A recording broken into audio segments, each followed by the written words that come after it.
I'm ready. Ooh, la la la la la la la la. Okay, ready. Oh, I like the idea of these footy shirts. Yeah, it's nice. Gives it a bit of a... Yeah, and I like this. My one's nice. Your one's too good too. Miami. Inter Miami. Is that Messi on the back? It is Messi on the back. Yeah, it was a Christmas gift from my brother. I thought it was a medium, but I think it's a small since I've stopped playing. It's getting a little tighter. That's fine. Did you see his goal the other night? No, I didn't. I missed it. You didn't see his little press where he won the ball high, dribbled through and scored? No, was this in the US League? Yeah, in the US League. Doesn't count.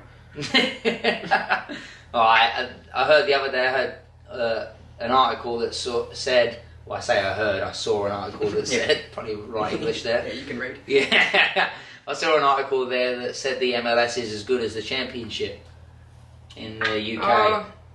I think it's all different styles, isn't it? Like the Championship's a different style. Like it's long ball, it's a lot of crash bang wallop.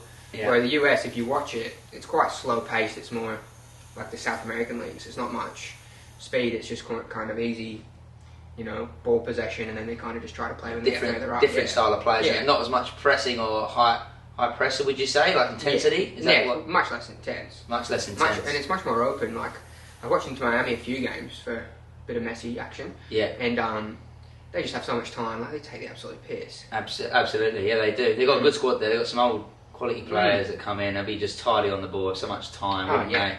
Anyway, another thing that I've noticed since I've arrived at this awesome setup you've got for our new podcast, Diego Maradona. Why have you got this guy up here? I don't know, I just put it up. I thought we'd have an iconic photo in the background. I do have quite a funny story about a Diego Maradona documentary. Really? Yeah, so when we were in the cup run for Strikers in 2019, this is embarrassing, but just for me,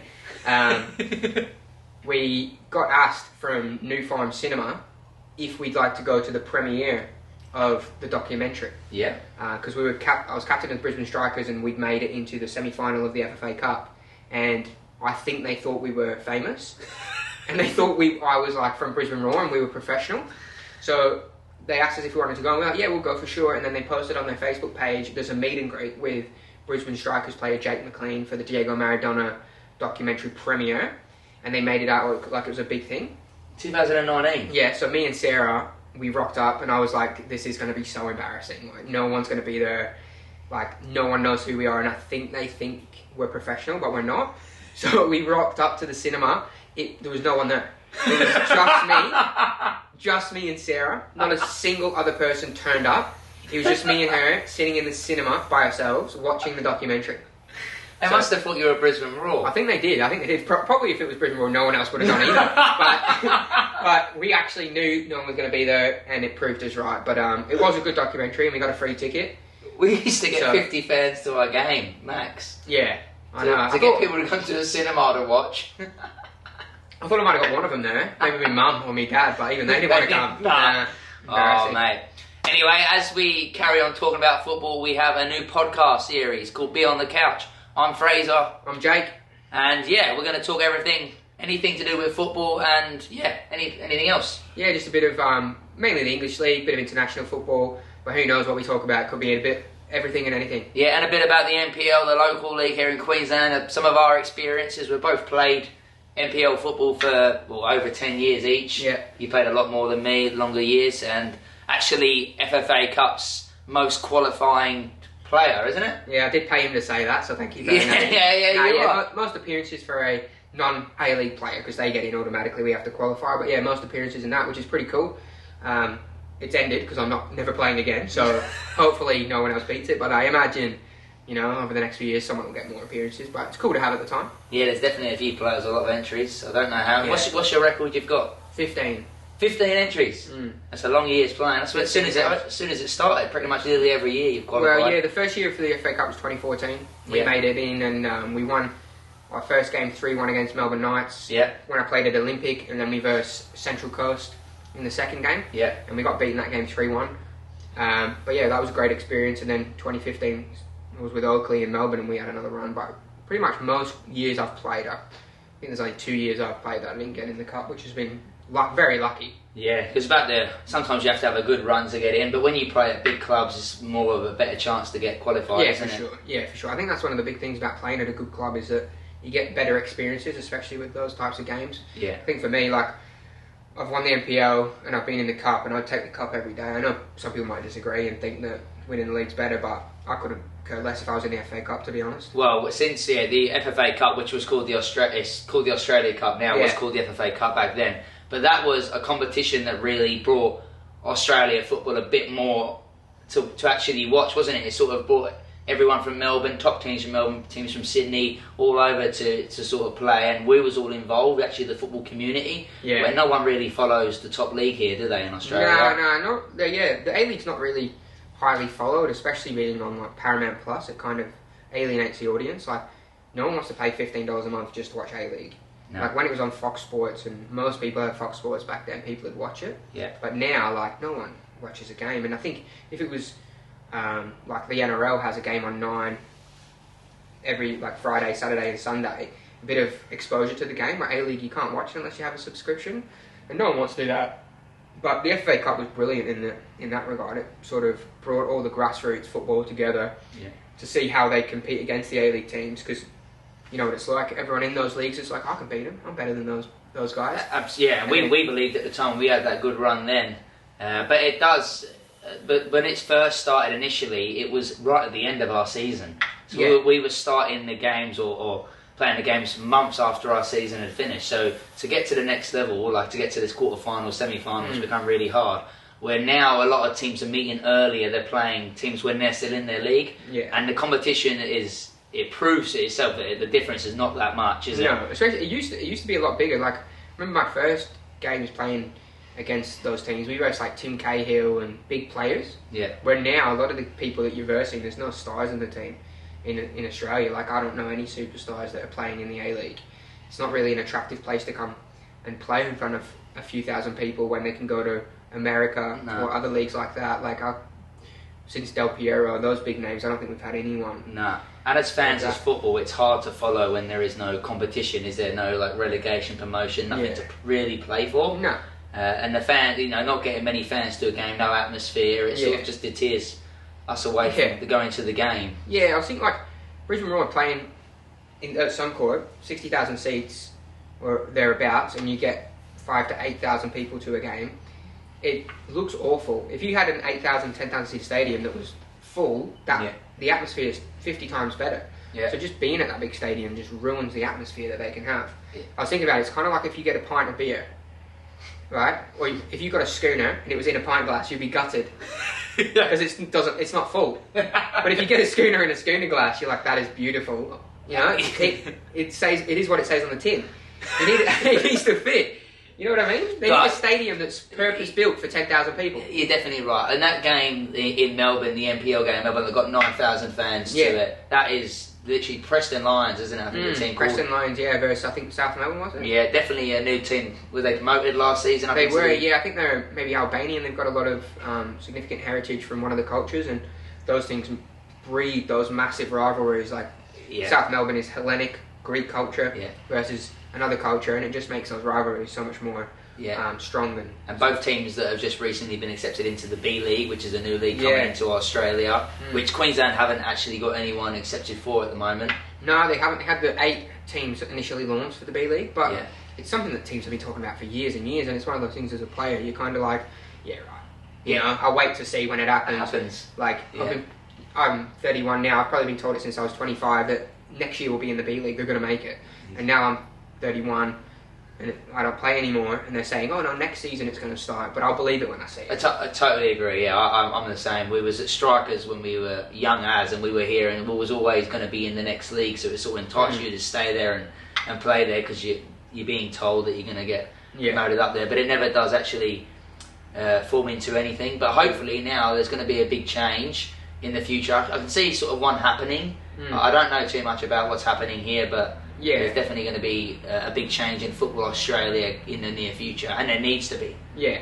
The problem is we modelled our league off the American leagues, like the NBA and the NFL, where you have like all the leagues are sort of owned by, all the teams are owned by the league, so you can't really get promoted and relegated. Like, it's a weird sort of setup. It's not like a grassroots club that people put money into and own individually, and then they can get relegated. Yeah. And the country's way too big. So, like, it's really hard if you had a second league for the nation. No one has enough money. Like, football's a money pit. Absolutely. You need multi-millions just to be able to finance teams flying across the country with 20 people, you know. Yeah, Paying for hotels. they need to get some big investors to come in, don't they, and to sort of help boost football here in Australia. Yeah. No, definitely right. And hopefully that we lead in towards that in the future, so Australian football is good again. Yeah, it's the only way it's going to really improve is with promotion relegation. And I think one of the big things is playing in the summer. Like the A-League's on in the summer. I know in pre-season when we used to do it in summer, I'd be dead. You wouldn't be able to run. Like, it's such a different playing environment to winter. Yeah. Like, as soon as it gets cold, you feel like you've got a third lung and you can run so much more. The pace is so much higher. It's so much more exciting. But you watch the A-League and it's so hot. Like, playing 3 p.m. on a Sunday in summer, that's cruel. You know, that's like, they should punish criminals with that. Well, we had a training session this morning down at Gold Coast United, and the young kids have come up for a gala day down at Coplix Field. It's coming 10 o'clock in the morning. The beaming hot sun's coming down on them, and these kids have got to run around in the heat. It is not good. No. It becomes so difficult, so hard for them. It is, and I think the A-League is scared of competing with NRL. So NRL and AFL are on in the winter, so they're like, we'll play summer. But I've got heaps of mates that love NRL. Not a single one likes soccer. No one cares. Like, you don't have people who watch Lions, the Broncos, and like the Raw. No. Like, there's no clash there. You do have a favourite sport. Everyone does. So if yours is football, you're going to go and watch the game.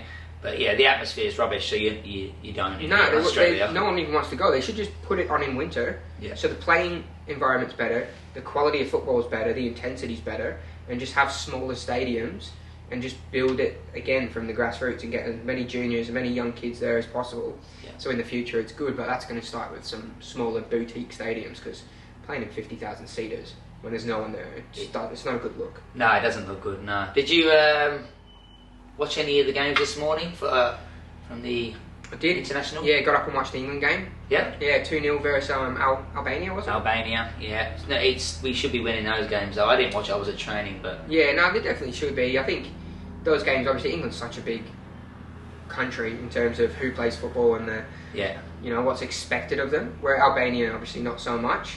But in the past, we haven't really been able to put our stamp on those games and win them convincingly, especially under Southgate. I think a lot of his criticisms was quite boring. Yeah. And you're beating those teams 1-0, 2-0, and fans aren't excited. No, it gets boring, doesn't it? You get all those top quality players, meant to be the best players in the world, and they just keep going backwards and going inside, like watching Man City week in, week out. That's the thing, they had Albania pretty much parked the bus. Yeah. So the only way to get around that, I think, like we had Foden on the wing, which I'm not a big fan of. I think a lot of the times he's bred in the city environment where they don't really dribble and beat their man. It's more cut inside and keep the ball. But teams have figured out how to beat that style. You know, if you have 11 players around the ball, it's very difficult to break it down. Where if you look at Spain and some other countries, they have Nico Williams and Lamine Yamal who can just take anyone on. Yeah. Go past them so easily. And they can break down those blocks because they can skin someone and get a ball in. Yeah. Where if we don't have that, and you're cutting back and playing it backwards and sideways, it's just boring. It's easy to defend. His dribble the other day, Yamal's dribble the other day was absolutely superb, wasn't it? Just the way he's balanced, his quick feet, and that, it's great to watch, mate. He's unreal. I think for his age, like how young he is, it's not really fair. Yeah, but the through ball from Bellingham, do you have it here on video? Oh, we do, yes. Let's have a look. Turning away from Azuni, lovely ball in. Yeah, great run. Yes, that was a really quality time ball, wasn't it, from Bellingham there? Unreal. I think he's running the England team, basically, isn't he? He's the superstar. He's 21 years old, 40 caps, which is insane. He's easily going to beat the appearance record. He's so impressive to watch, and those balls just show why. Yeah, definitely. Well, it's Rooney top caps in England now? I think so, yeah. He's got to be up there, yeah. I think it's Rooney, maybe. But Bellingham's got to beat it. 40 caps at 21. Yeah, unless he has a serious injury, he should be fine, shouldn't he? Or I just probably jinxed the poor lad. Yeah, you might have, but touch wood. Yeah, we ain't going to come home now, is it? It's got to. It's got to be coming home. There was a couple of really good goals. I saw Austria game as well versus Serbia. That was 1-1. Some quality finishes in there. Austria, a quality team. They were good in the last... what was the major competition last? Was it the World Cup? Was it Euros? Was it Euros? You're a stats man. You're stats man. Am I stats man? Yeah. Anyway, yeah, they were quality in the last big competition as a team, so that was a good game to watch. They're an exciting team that's going to go on. No, there is. It's good. I think football's getting a lot better around the world, so there's a lot, more even competition. Nothing's really as easy as it used to be, where you'd expect to kind of win. So it's good. I really like watching international football at the moment. Yeah, no, it's got, and that new competition has really made it a bit more interesting, isn't it? It's not just a boring 2-week international break. Yeah. Where there's no football on, you're like, oh mate, frustrating, isn't it? It's much better. I think players like, even me, like if it's a friendly, it just doesn't feel right. No. You know, well, that's what's good about the Queensland League now. They have that Cup. So you don't really have friendlies anymore for pre-season. It's all competitive. Yeah, and you can say, it's if you're not doing well, it's just a friendly competition and that. But if you win in it and that, and you're playing, we done well. We got to the final last year with Gold Coast United and versus Lions, but we nearly won a trophy for them. It was the first time they would have won a trophy. True. But we got to the final. But that was it. Made it a little bit interesting for us. We had a pretty poor season towards the end, so we weren't fighting for anything. So to come back and actually have a grand final at the end of our unsuccessful year, still pretty good. Yeah, it's good given the crap teams like Gold Coast something to play for. It's quite nice. It's quite nice of the league. Yeah, are you a fan of any team since you've been retired playing in the NPL, in the local league? NPL, I haven't watched too much. Came to watch you. Yeah, it was really interesting. I just thought, like, where were the cows during the game? Because your field is minging. It's an absolute cow paddock. I don't know how you play on it. Well, they usually put us in the yellow shirts. But, it's not the best field. It's hard to play football on that sort of facility. Yeah. It is tough. Yeah, I think we spoke about this before, but it is difficult, especially at this level, the amateur, semi-pro level. Some of the fields are just not good enough to really play football on. It makes it really difficult for a team to have a good style of play. Absolutely, and with the weather and stuff, the cost of the field, how much it costs to maintain an actual nice pitch and to keep people off the field and to keep, to really maintain it does cost a lot of money, but it does help, doesn't it? Like when you watch the Premier League and they haven't even got to look at the ball, they can just time it and judge the bounce, but where we are, we've got to take an extra touch just for the bounce. Yeah. So it does become hard. Well, when we were strikers, they kind of have it, they have like a full-time groundsman, and the field's kind of locked off, so you can't have people running on and walking their dog. Like some teams, you have to pick up the dog poo before you play, where you can just get on and walk around. Like at Cop Leagues, there's no one really there. Like anyone can do anything during the day. Of course they can, yeah. You can get cars in there or anything, yeah, definitely. Shouldn't really say that as might entice people to do it. Yeah, true. When we, I used to play at Capella Bar back in the day when I was younger, and sometimes they'd rock up and it'd be like someone had drifted on the main field, and they got the car in all the backfields and done like massive donuts. Frustrating. How old was that, innit? Yeah. Poor clubs, mate. I know, and there was like the groundsmen are like all volunteers too for a lot of the clubs. Absolutely. And they're absolutely just pulling their hair out, trying their best. You're just ruining the fields for the young kids really as well. A lot of them can't play when the fields are all wrecked like that. Yeah. So Brisbane Strikers, they didn't have all the teams playing on the main field. It was just the seniors. Probably a good privilege and what teams should have to have when they have a nice stadium like that to keep the field intact. Yeah, especially in Australia. Like you get a little bit of rain. If you have 3-4 games on the same field, it's done.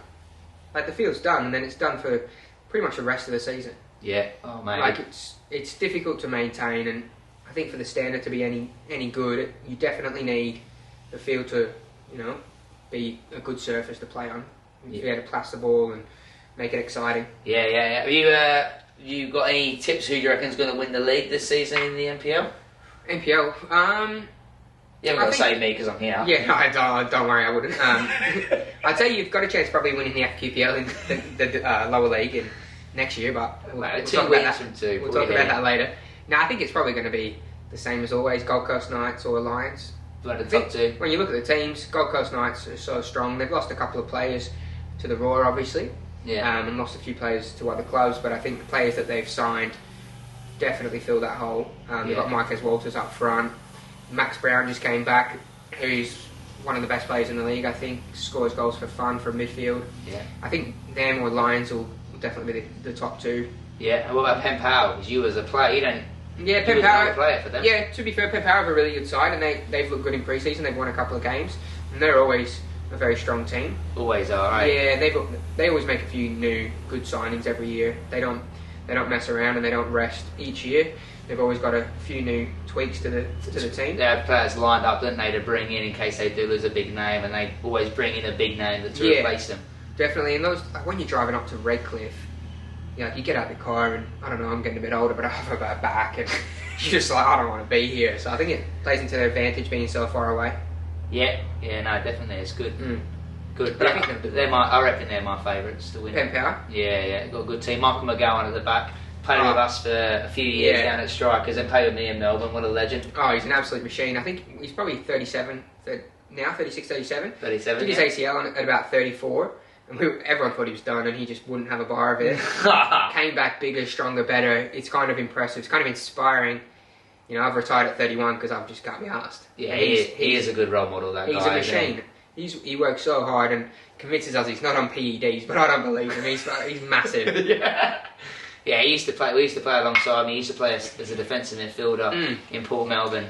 Yeah. He used to play next to me. And it would have helped, to be fair, it would have helped having subtitles for him. But with that big Scottish accent, you can't really understand him. You just smile and laugh at him. Yeah, no, he's at Penn Power, but I'm glad he made the recovery. It's tough when you become a certain age to get back playing at a high level. It's crazy. Yeah, he had a tackle. I was playing in the game against Gapalaba, and the dude just went through his knee, and he got up and he looked a bit ginger, and he's like, "Oh, something's not right." And then he kept trying to play for about 5-10 minutes, and he was like limping. He's like, "Yeah, no, something's not right." Came off, and then he'd fully done his ACL and his whole knee. And then he came back to training and just was a machine with his rehab. Yeah. And then back at it a year later, I think he won Player of the Year, and you know, he's been captain there now for the last couple of years, and it's pretty incredible. That is incredible, yeah. So what's also incredible is Newcastle. They got their first trophy in 63 years or something like that. Yeah, very very good for them. Those little cups are so good for, you know, teams like that where it's really hard to win the league and be consistent for 38 games. But having the FA and the Carabao Cup, you know, having those two to fight for, it's really good to sort of see it mixed, not always be the teams that win all the time. Yeah, no, it gives teams opportunities to get further up, doesn't it? Yeah. No, I like those competitions too. They always. I remember going with when Blackburn made the final in, I think it was 2001, playing in Cardiff. It was called the Worthington Cup back then, and we beat Tottenham in the final 2-1. Andy Cole and Matt Jansen scored.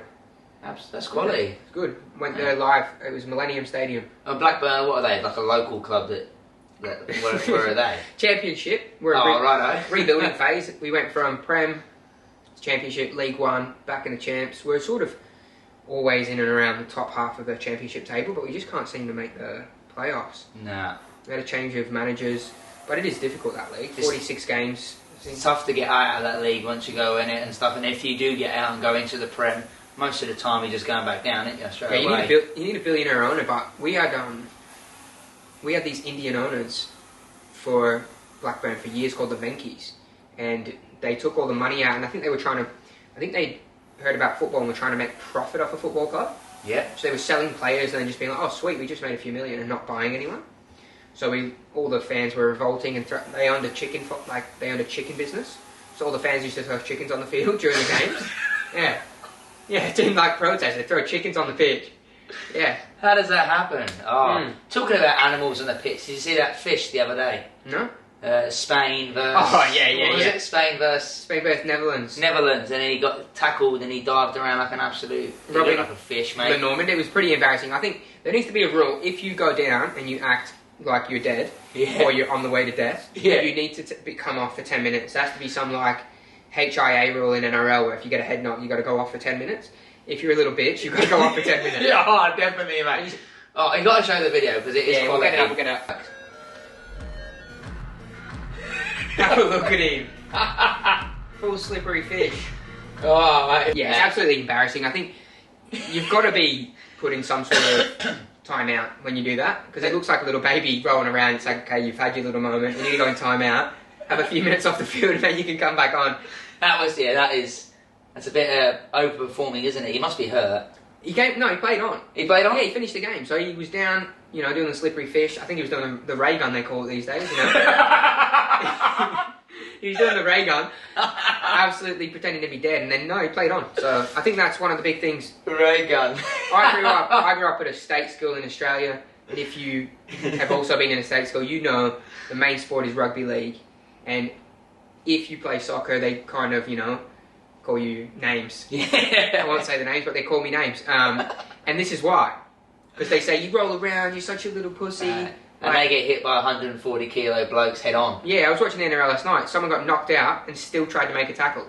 Like he was on wobbly legs and he wouldn't stay down, tried to get back up and... Not a good look for the sport, that thing. No, it's embarrassing. No, it's tough. But so was also the ray gun performance. Yeah, the and ray gun. Yeah, true. That was national on live telly. And Yeah, then it's good. the next few days after that, we were being told that that's a proper thing. Yeah. They were trying to tell us, weren't they, the media? Yeah, I think it's really good though that we can see that she's inspired people. Her influence has spread all the way to the Spanish international team. It's impressive. And this is the top level football, and Ray Gun's made an appearance. Yeah. Good on No, that it's really one. impressive, to be fair. I don't know what she was thinking. You know, why sign up? You know, like you didn't need to You sign know up. when, like, if you your dad's the president of a club, and you're like, oh, I'm definitely going to get in the side this year. Yeah, Maybe her dad was Yeah. president. I think so. Well, that is the thing. Have you not heard? So the reason that Is that a thing? to qualify for the Olympics, You got it was a tournament, a breakdancing tournament, and I think her husband ran it, and so did she. So she won her own tournament righto. to represent Australia Righto. because So she's a deserved winner. yeah, Yeah, I've 100%. seen.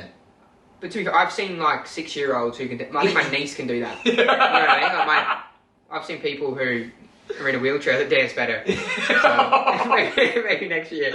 Oh, this is a safe space. Oh, Sorry, I missed that. yeah, we don't mean any harsh comments towards Ray Gun. No. The performance in itself was appalling, but Yeah, but we want to look out for her too. yeah, we don't mean any horrible comments. from No, her. no. She's on her own path. Yeah, and it's a path we're not going to follow. No. Nah. Oh, mate. So you were saying you've had a couple of weeks off with the cyclone, obviously ruining the fields, and I think all of Queensland football South East Queensland football got cancelled for a couple of weeks. So a couple of weeks off. Yeah, you mentioned ruin the fields, but earlier you said the fields are already ruined. They were millions, so it can't get any worse. Mate, not a good time. Sort of natural disasters seem to happen a lot here in Australia, don't they? Seems to affect the fields. But yeah, our field got flooded. Wasn't as affected as some of the other clubs in Brisbane and Queensland. Yeah.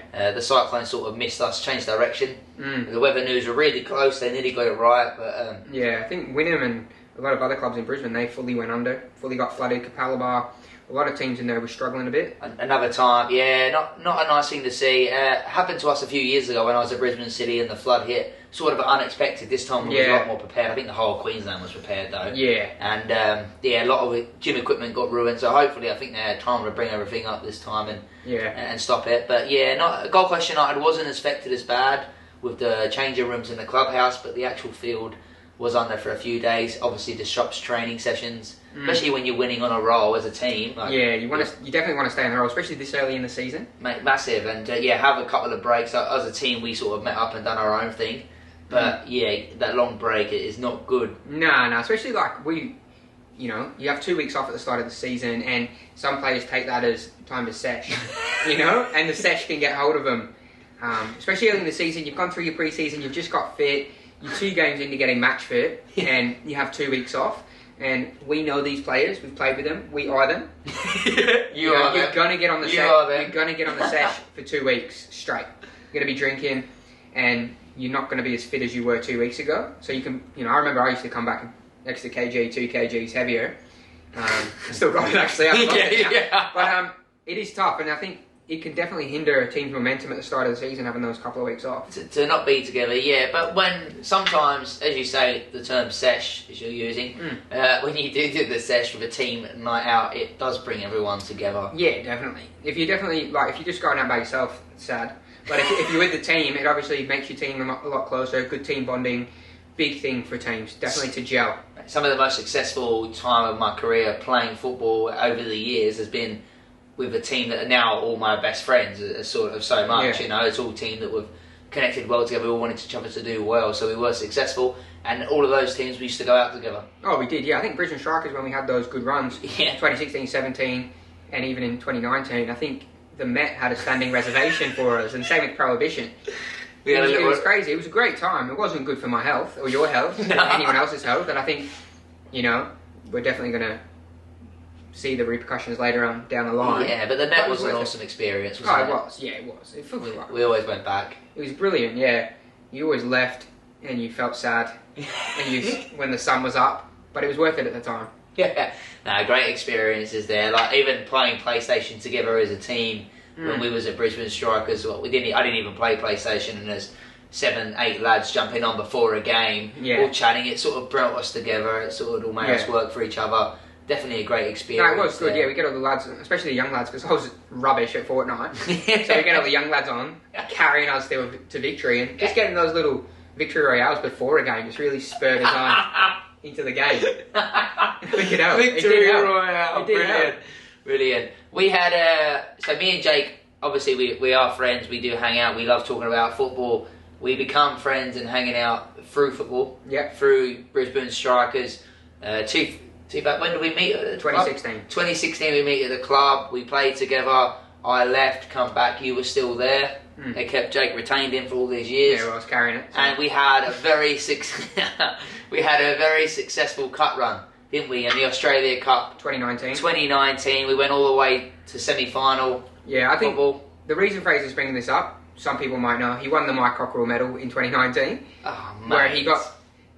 It's arguable. Like, there's an argument if it was meant to be for you, but he won the best player in the FA Cup for a... We did have Ryan Palmer. Non-A-League player. I think Peanut was second. Yeah. Second choice, which is a huge achievement. It's really good, but it's nice of you to bring it up, so everyone...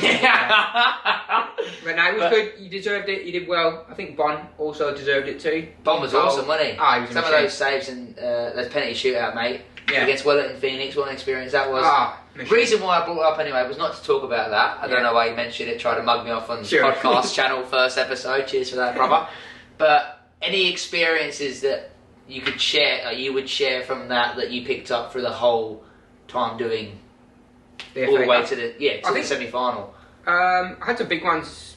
2014, we versed Central Coast. That was a huge experience. That was great. Yeah. Like playing my first A-League club in a competitive setting. Like we versed them in pre-season before, but it was good to play them. I think I was 21, and I managed to score, which was a big experience. Yeah, it was absolutely unreal finish. Oh. You can look it up on YouTube if you want, but it's up to you. But that was great. It was a great experience. I remember John Hutchinson was their captain, and I went in on a tackle with him, and he reckoned it was bad. It wasn't. I don't think they gave a foul, and he was like, "You foul me again, I'm going to break your legs. C-U-N-T." Is that what he said? Yeah, he did. And to be fair, he wasn't even that big, so I didn't get scared too much, but I didn't go near him for the rest of the game. I left him to himself. But that was a great experience. I think another one was, every time you just get to go away with your team. So when you get to fly away, I think in 2016, we went to Darwin. Yeah. Even that, no offence to Darwin, but we knew we were going to win, so it was great. Like, they're not a good team. I think we beat them 6-0.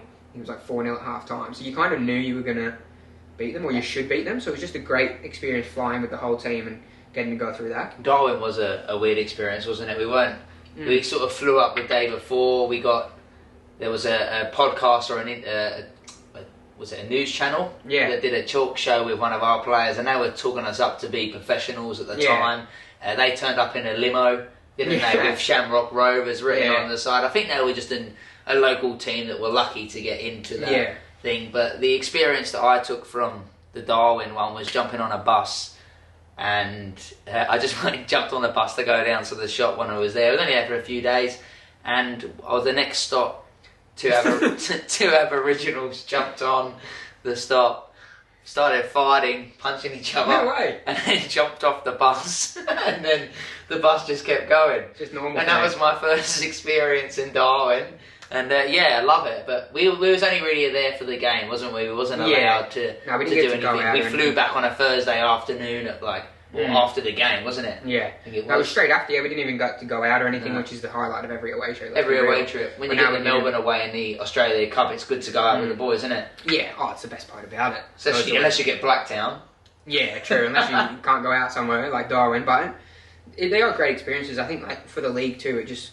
It's something that you're not going to get to do very often. So it's a bit of a privilege to get to do it, and you're very lucky if you get the chance to go with your team. Exactly. Well, when we had Mackay and Cairns in our league as well, it was brilliant. You used to go for the little trip one weekend away for the year with all the boys. It was unreal. You played the game of football, and the night out was better than the game. You wouldn't care about the game. Let's be real.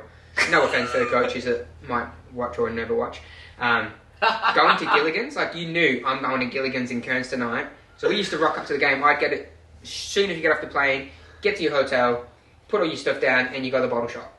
So you go to the bottle shop, get a 6-pack, and I'd have it in my football bag, take to the game, and then as soon as the game finishes, I'm in the shower with a Johnny Walker red can. It was brilliant. It was perfect. Yeah, it was a great experience to go and play all them sort of games. We Strikers, we had our weekend away game to Cairns. So quality, as you said, Gilligan's going out. We're all buzzing, all the lads are talking. But on the Tuesday, our fixture got scheduled for the Australia Cup game. Yes. You did, didn't it? Yeah, so they said, you're not allowed to go out, there's a curfew, you're allowed 2 drinks with dinner, and then you're not allowed to go out, so you've got to be in, we're going to come check.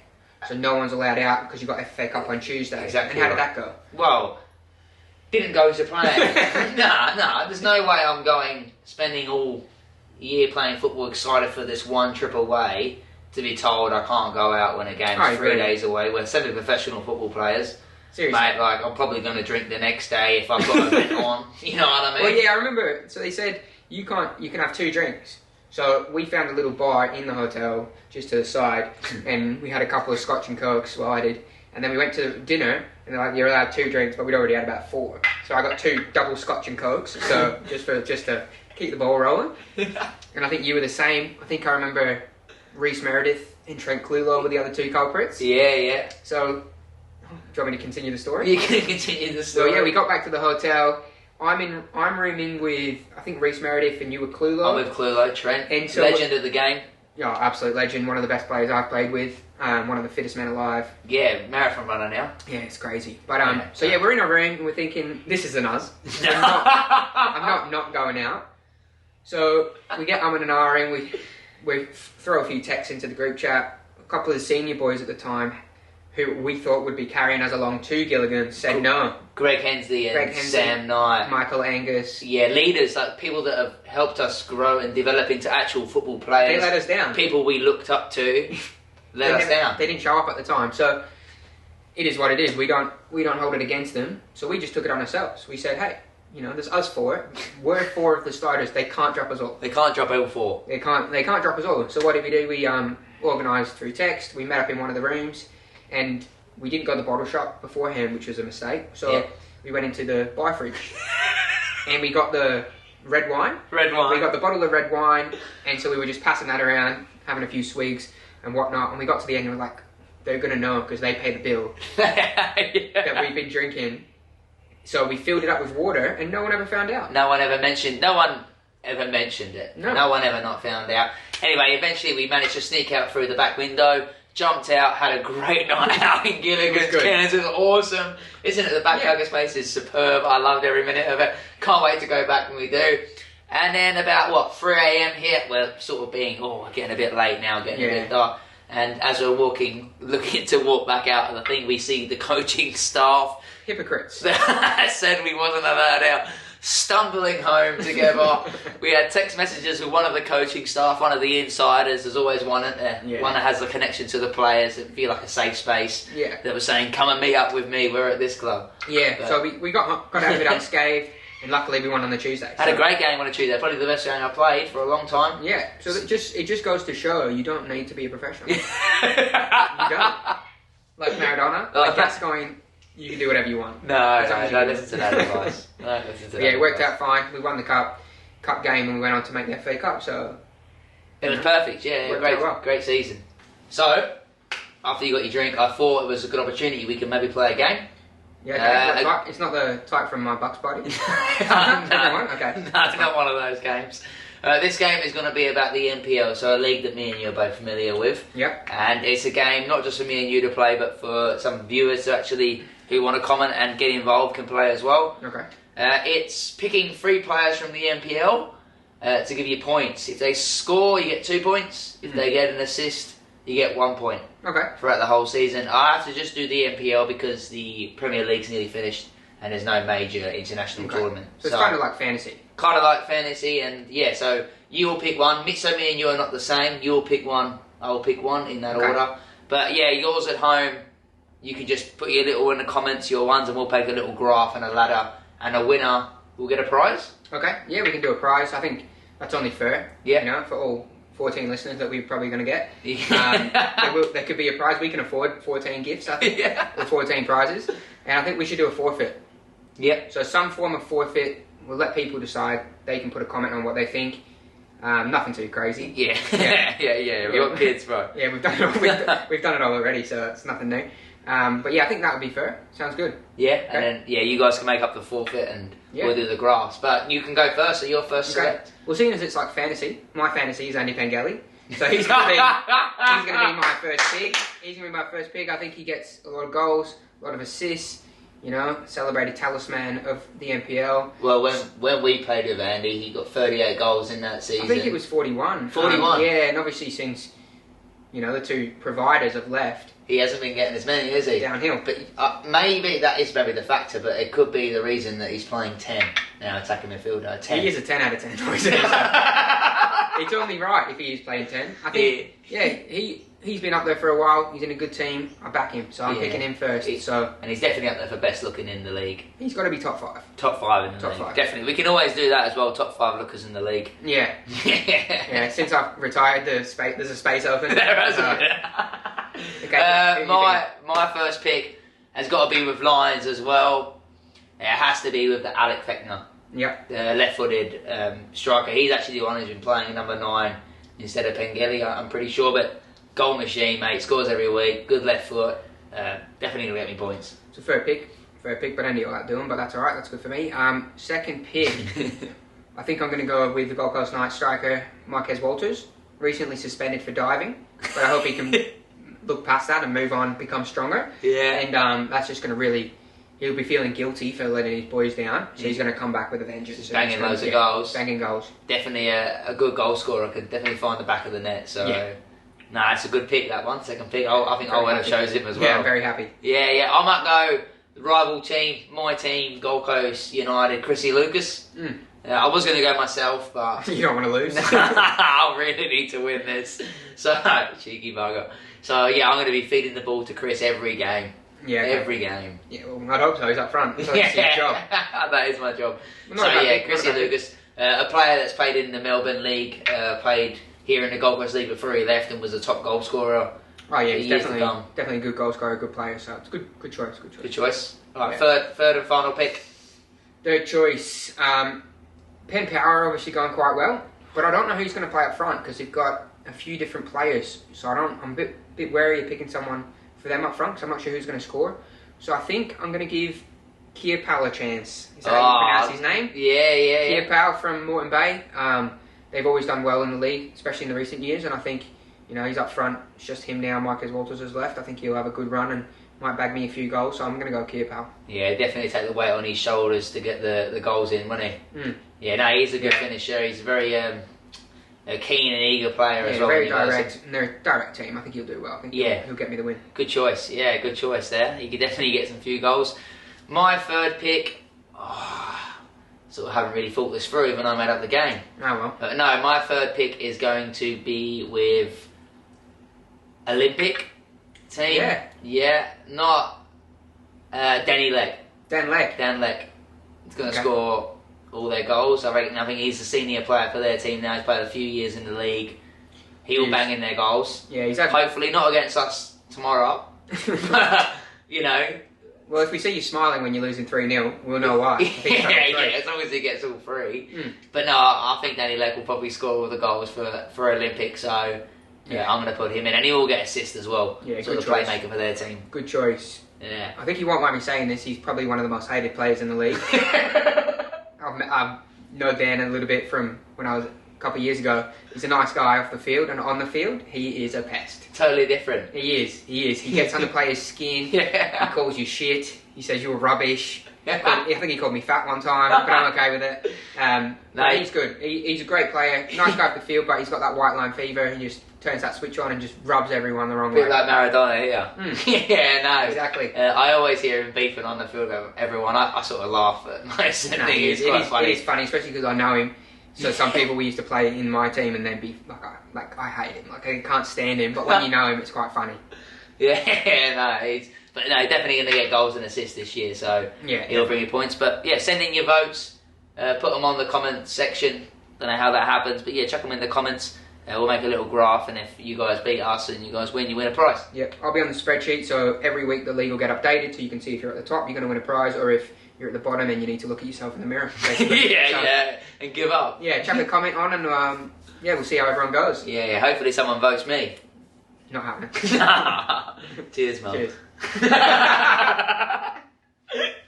Oh god.